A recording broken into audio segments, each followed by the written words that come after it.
Oke, halo semuanya. Assalamualaikum warahmatullahi wabarakatuh. Jadi kali ini kita akan membahas soal yang ketiga, yakni dengan metode MODI dan juga NWCR. Nah, MODI ini metode keduanya, tapi diawali terlebih dahulu dengan metode NWCR untuk menentukan biaya transportasi mana yang nantinya akan menghasilkan biaya yang paling optimum. Ini adalah soal, teman-teman bisa lihat contoh soal yang telah diberikan. Dan di sini ada 3 gudang, gudang R, gudang L, dan juga gudang E. Ini adalah singkatan dari gudang. Silakan refer ke soal untuk nama gudangnya. Nah, ini ada kota tujuannya, yakni tujuan X, Y, dan Z. Ada kapasitas dari masing-masing gudang dan juga ada permintaan dari masing-masing kota tujuan. Nah, yang pertama kita menggunakan metode NWCR dengan memulai pekerjaan kita dari sudut kiri atas, ya, sudut paling atas sebelah kiri di sini. Ya. Nah, di sini untuk kita mulai di yang pertama ini kita lihat dulu permintaan di X itu ada 10.000 dan juga untuk gudang R ini kapasitasnya ada 9.000. Berarti 9.000 kapasitas di gudang R bisa kita alokasikan semuanya untuk permintaan di gudang X. Nah, berarti di sini saya bisa isi 9.000. Nah, setelah diisi 9.000 berarti untuk kapasitas dari gudang R ini berarti habis. Nah, jadi kota Y dan kota Z dia sudah tidak akan lewat lagi nih karena kapasitasnya sudah habis 9.000. Nah, setelah itu kita lihat untuk kota X tadi baru dialokasikan 9.000, berarti masih ada sisa. Ya, kota X masih harus menerima alokasi 1.000 dari gudang yang lain. Oke, nah ini sel yang kosong tinggal ada 6. Dari 6 ini posisi northwestnya ya, yang paling kiri atasnya itu adalah di posisi ya gudang L dan juga X untuk kota tujuannya. Untuk kota tujuan X dia hanya bisa menerima 1.000 lagi, berarti kita akan alokasikan 1.000 di sini. Ya, sedangkan gudang L ini masih banyak ya, kapasitasnya 15.000. Berarti di sini gudang L masih punya kapasitas 14.000 ya. Nah, selanjutnya lagi untuk itu untuk kota X alokasinya permintaannya sudah habis dikarenakan sudah dipenuhi oleh gudang R dan juga gudang L. Nah, sekarang kita masuk ke northwest yang selanjutnya. Di sel yang tersisa itu ada L ke kota Y.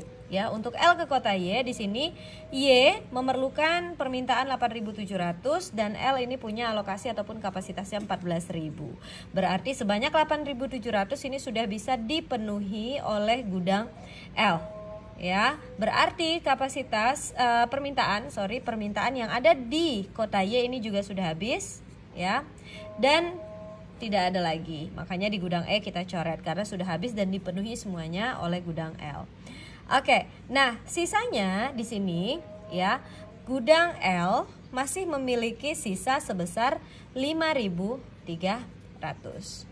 Oke, nah tersisa 2 sel ya, berarti kita coba isi dulu yang sel paling atas. Sel paling atas berarti di gudang L ya, untuk memenuhi permintaan Z permintaannya 11.300, gudang L harus menghabiskan kapasitasnya, berarti kita kasih 5.300 ya. Dan untuk gudang L ini berarti sudah habis ya. Sisanya 6.000 dari gudang E ini akan kita alokasikan ke tempat yang tersisa ya, untuk memenuhi permintaan Z. Jadi Z 5.300 dan juga 6.000, totalnya adalah 11.300. Permintaan sudah habis yang dari kota Z permintaannya, dan gudang E juga sudah habis.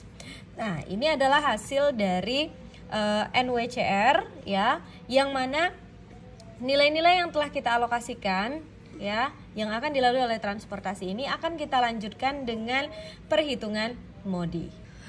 Oke, yang selanjutnya dari hasil NWCR tadi kita akan langsung menghitung untuk biaya optimum yang akan dihasilkan oleh MODI. Nah, untuk MODI berarti di sini kita perlu ada 2. Yang pertama V ini adalah untuk lambang kolom ya, ini untuk lambang kolom, dan U ya, U ini adalah untuk memberikan lambang pada baris. Ya, sedangkan C ini adalah jumlah sel-sel, nih sel-sel yang sudah terisi alokasi. Oke, nah teman-teman yang kita akan mulai pekerjaan MODI ini di sini di U1 ya, dimana U1 ini selalu diisi dengan 0, angka 0 ataupun nilai 0. Nah, jadi di mana-mana nanti kalian ketemu untuk pengerjaan modi U1 itu wajib diisi dengan 0. Oke, nah dari sini nanti kita akan coba cari nilai V1, V2, V3, U2 dan juga U3 dengan menggunakan rumus modi C sama dengan U ditambah V. Oke, yang pertama ya, yang sel yang berisi pertama adalah sel R ke X. Jadi kita bisa buatkan di sini, saya naikkan sedikit. Yang pertama, modi yang pertama kita akan buat R ke X ya, dengan rumus C sama dengan U ditambah V. Ya, C ya, nilai yang ada di sel ini R ke X ini tadi kan nilainya adalah 3. Nilai U1 berarti di sini adalah 0 ditambah dengan V ini masih harus kita cari. Berarti V sama dengan 3 dikurang 0 sama dengan 3 untuk nilai V1. Berarti kita sudah ketemu di sini. V1 kita adalah 3. Oke, ya, dapat. Nah, kita turun lagi ke sel yang kedua yang berisi. Ya, berarti ini adalah sel L ke X, ya. C sama dengan U ditambah V, ya. C-nya di sini adalah 18 sama dengan U-nya yang mau kita cari, ya. U-nya kan masih kosong, berarti U-nya yang harus kita cari nih karena di sini. Sedangkan V-nya kita sudah ketahui 3, ya. Berarti U sama dengan untuk U2 ya. Ini untuk U2 18 dikurang 3 sama dengan 15. Berarti kita dapat U2-nya di sini sama dengan 15. Oke, berarti U1 sudah berisi, U2 sudah berisi, V1 sudah berisi.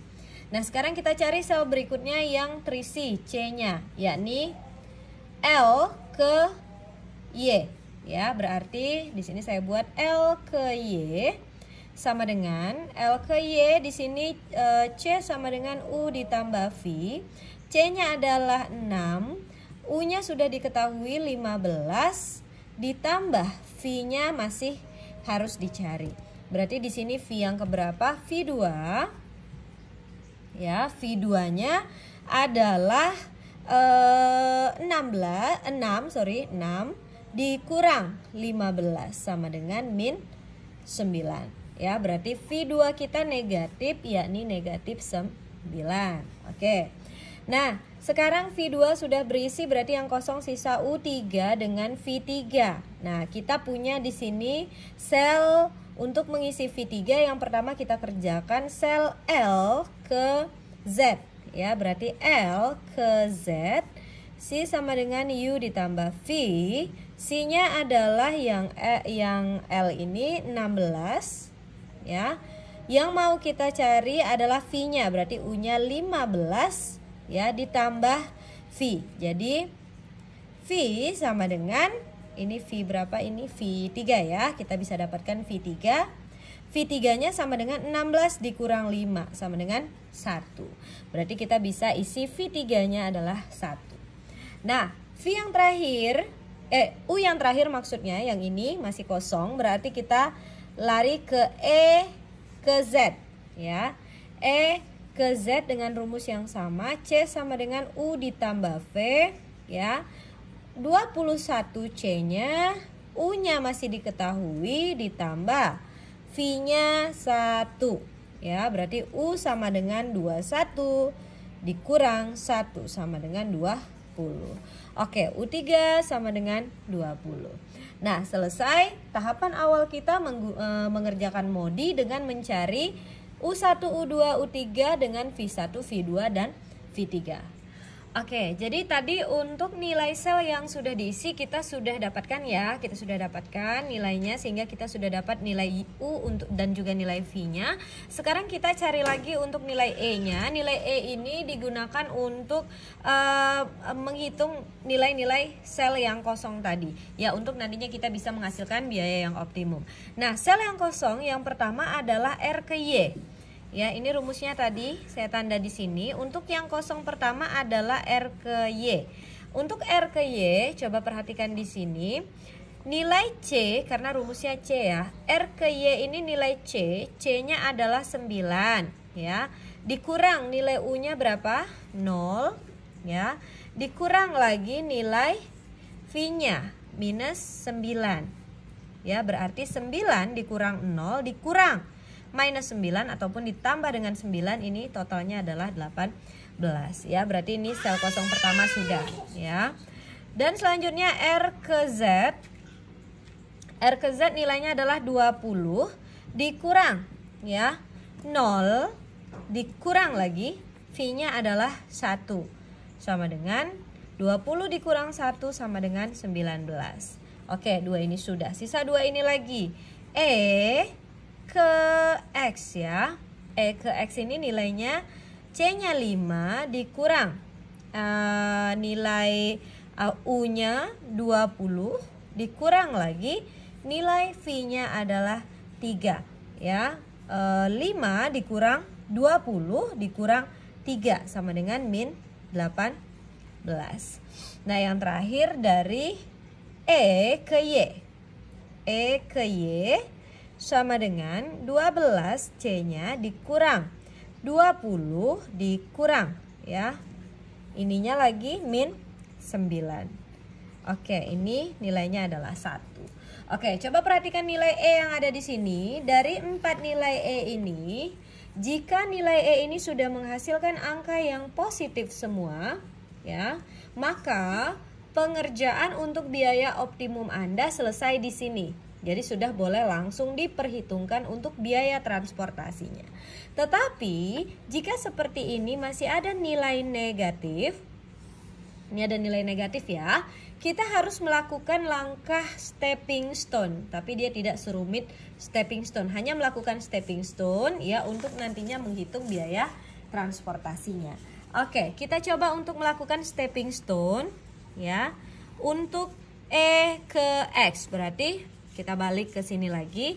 E ke X adalah yang ini ya, di sini nih kalau saya kasih tanda di sini ya. Oke, stepping stone kemarin seperti apa ya? Memberikan positif negatif untuk penyeimbang. Berarti kalau kita mulai dari sini ini adalah positif. Ya. Kita akan stepkan ke sel yang terisi, ini adalah negatif. Ke atas lagi ini adalah positif. Kembali lagi ini adalah negatif, dan ke bawah lagi ini adalah positif tadi di awal.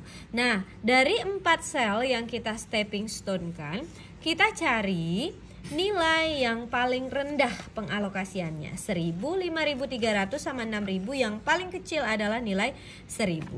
Berarti berlaku yang paling kecil dikurang ya ataupun ditambah dengan yang paling kecil, ini sesuai dengan penyeimbang tadi, negatif positifnya.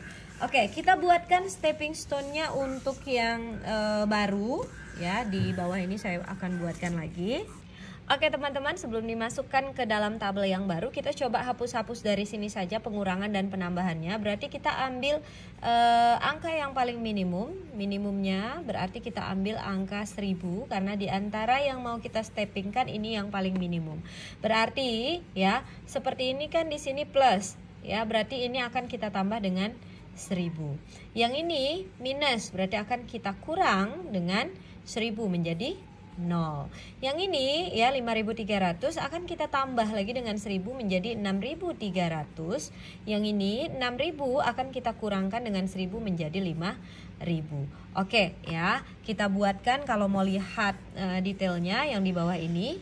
Ini tadi ya.